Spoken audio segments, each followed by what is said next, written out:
A lot of small businesses don't think this is relevant for them, but it absolutely is. They are prime targets. My name is Karolina Jagodzinska, and I'm Community Manager at BT Business. I'm Lee Stevens, cybersecurity expert at BT Business. I'm here today to find out what social engineering means for small business owners like you, and what you can do to protect your company. So Lee, let's start with the basics. What does the term social engineering mean? How does it work? Well, social engineering is actually one of the oldest forms of attacks, predating all of the technology systems. It's all about exploiting human psychology to gain access to systems, data, or money. What are the common tactics used by cybercriminals?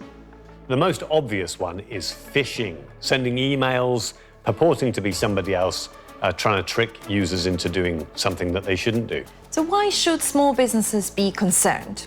What makes them particularly vulnerable to this type of crime? I think they should be very concerned, and I'm not sure as many of them are because they think they're perhaps not a target, but they have valuable information that can be lost. They have access to social media accounts that if they didn't have them would be a real problem. Or it could be transferring money away that would be a real impact to the business. And as to why they're more vulnerable, it's often because they don't have perhaps the access to the technology or the training or the personnel that are able to protect them. So what do you look out for? What are some of the warning signs that your employee might be facing a social engineering attack?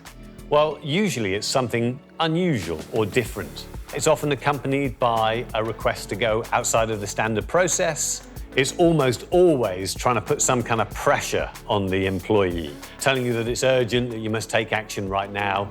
Maybe the spelling or the grammar's off, or maybe it doesn't sound like the person or look like the organization that you would normally get this kind of message from. And if there are any URLs embedded in an email, just check the link to make sure you recognize the address. Any attachments, make sure they're the standard ones that you're used to receiving. So what are some of the practical steps a small business leaders can take to protect their business? 4 steps I can think of particularly. Step number 1, focus in on the training of your employees so they know what to look for. Number 2, have a think about the policies that set out what's good and what's not and how you should operate. Number 3, make sure you keep all your technology up to date. Make sure you install all those updates as they arrive. And finally, have a think about building some kind of incident response plan that sets out roughly what you might do if something bad happened and how you might go about protecting your business. Let's say the worst happened. What do you do? First of all, don't panic. It's important to act quickly and methodically. Disconnect any of the IT infrastructure that you've got, turn it off, get some specialist support to help you out. It's important then to think about how you're going to report that to the people that support you, your own internal IT team, or perhaps the third-party organizations.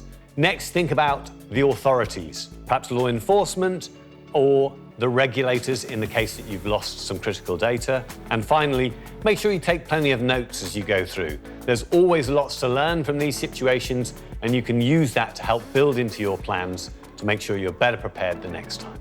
So we talked about quite a few things today. What are the key takeaways a small business leader should keep front of mind? So first and foremost, social engineering is an attack that targets people, not systems. Phishing is undoubtedly the number 1 threat. Check those emails, make sure they don't look odd or suspicious or are taking you somewhere you don't want to go. A lot of small businesses don't think this is relevant for them, but it absolutely is. They are prime targets. You should definitely think about training your team to be aware of these threats and how they need to respond to it. And I guess my final point, to try and wrap it all together, is try and think about how you build an incident response plan that gets you ready in the event that something like this happens. Brilliant. I know this will be very useful for small business community. Thank you so much, Lee. Thank you, Karolina. I've enjoyed the conversation. And if you wanted more detail on phishing or incident response plans, you can find it all. Search BT Cybersecurity Decoded.